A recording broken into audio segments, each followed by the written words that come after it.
what's up mga buddy, no? So magandang araw, magandang tanghali, magandang gabi sa anong oras na panood ang video na ito mga buddy, no? So in today's video mga buddy, may unboxing tayo, review, siyempre sound check na rin itong JBL Go 4. Okay, so bago natin simulan ang video, roll the intro muna.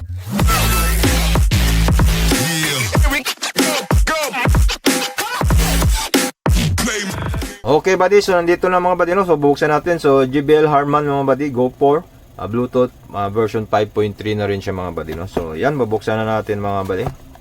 Okay, so comes with a box mga buddy.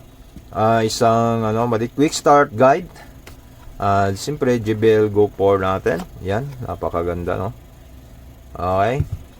So isunod naman is a one warranty card and safety sheet. Yan. And siyempre USB type C cable. Yan, USB pang charge natin mga buddy, no? Type C. Okay.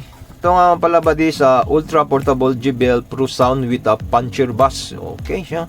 To 7 hours of playtime plus 2 hours with playtime boss. Siyempre waterproof na rin and dustproof. And multi-speaker connection by Auracast. Made in the particle materials. Maganda, vibrant colors option. Meron siyang option. Siyempre may JBL portable apps din siya mga buddy. So download natin mamaya konti mga buddy, no, dito. Yan, download mamaya konti natin yan sa ating iPad. Okay, so ipapower na natin mga buddy. Yan. Okay, ganda ng tunog. At kunin natin yung iPad natin. Bali naka-set up na tayo mga buddy, no. Bali naka-download na tayo ng JBL apps. Yan. Okay. So turn on the Bluetooth. Turn on Bluetooth natin buddy. So turn on natin yung Bluetooth natin dito sa ating iPad. Okay. Yun. Tumunog na, connect na siya mga buddy, no. Okay, medyo masilaw lang yung ilaw natin. So yan, connecting. Okay, so yan, nakakonect na siya mga buddy. So ngayon, lalagyan na natin ng music. So dito lang tayo sa non-copyright music sa NCS. Okay, let's go. Okay yan, so ready na tayo. So sa soundcheck, please pakisuot lang ng headset para maganda yung ratings natin. Okay, let's go.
My dance moves fire.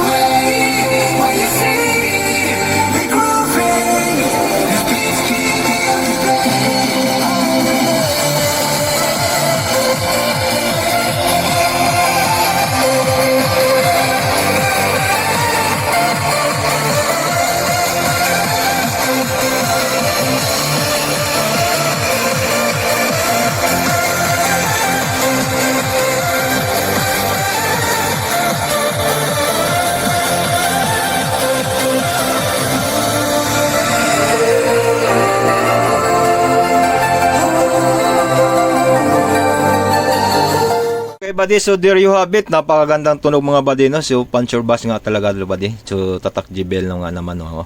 So I leave the link in the description ng price nito mga buddy, no? So pag gusto niyo malaman yung presyo, siyempre i-click niyo yung link sa description ko. Ito is siyempre negative sa volume natin to, positive naman sa higher volume.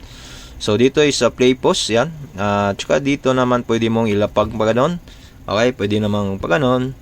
At syempre dito yung puncher niya buddy, no, reflector bus niya dito sa likod. Okay? At dito naman buddy sa syempre yung charge natin mga buddy. Yan. Type C mga buddy, no, chargeable with free na yan siya mga buddy, may free na siya. At syempre dito naman indicator light, malaman natin kung low bat na. So syempre niyan puti pa is goods pa siya mga buddy, no. Okay, sa apps naman natin mga buddy, malalaman naman natin yung battery nito live. So titingnan natin sa ating iPad. So dito, tingnan natin. So, punta lang kayo sa JBL na apps mga buddy. So, yun, pinangalanan ko ng Silver, yung ano natin, Silver's JBL Go Pro. So, yan. So, dito nakita mo ang battery life, yan, 100% siya, yan. So, pwede rin siyang buddy, ito try natin ngayon, saglit konti, no. Itong JBL signature niya, yung chill, yan, vocals. So, equalizer to siya mga buddy, pwede mo siyang customize, yan. Edit mo lang yan. Pwede mo siyang i-higher high, higher bass. So, yan. May nakalagay ng kay dikit naman dito mga buddy. So, pasensyahan nyo ng camera. Medyo ano tayo, wala tayong magandang camera. So, nandyan naman mid, low, and high. So, pwede natin siyang customize. Yan. So, i-off natin yung ilaw siguro. Medyo ano yung ilaw natin mga buddy, no? Yan. Pwede natin i-customize mga buddy. Okay, so back lang tayo dito mga buddy. Pag-resenyan yung video natin mga buddy talaga, no. Naku, Diyos ko, wala tayo kasing magandang camera. Okay lang. So yan, titestin natin to dito ngayon sa kung anong kaibahan ng ating equalizer dito mga buddy. So mayroon din siya dito buddy sa product information. Yan, tsaka syempre stereo group at tsaka playtime boost, pwede mo siyang i-on. Pwede mo siyang i-on, yan. So dito mga buddy, itatry na natin yung equalizer niya. So, okay, music na tayo.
Okay buddy, so there you have it. So napakinggan natin yung sound check niya, yung ano niya buddy is okay naman talaga, no, basta JBL the top. Okay, so I leave the link in the description buddy. Ang price nito, sa gustong malaman yung price nito is nasa 2,000 mahigit mga buddy, no. So okay, JBL Go 4 mga buddy. Yan, color ano siya mga buddy. Ito maraming color pagpipilian mga buddy, no. Yan, maraming pagpilian na gusto nyong color. Yan, okay. So yan mga buddy, yung review natin, unboxing, siyempre sound check sa ating JBL. Okay. So thank you for watching mga buddy. Salamat talaga sa papamanood kay content MVs natin. Patuloy tayong upload. So okay, please support our channel. So yan, i-click nyo lang yung subscribe button yan. At siyempre yung notification bell para updated tayo sa ating next video. So okay, so sa next video natin, mapag-iabangan mga buddy, no. So ano naman yung private Stormbox Mini Plus mga buddy. Bluetooth speaker din yung mga buddy, no. So okay, so thank you for watching. Please subscribe for more video like this. Please click the notification bell para updated sa ating next video. So once again, thank you so much. God bless. Peace yo. Bye-bye.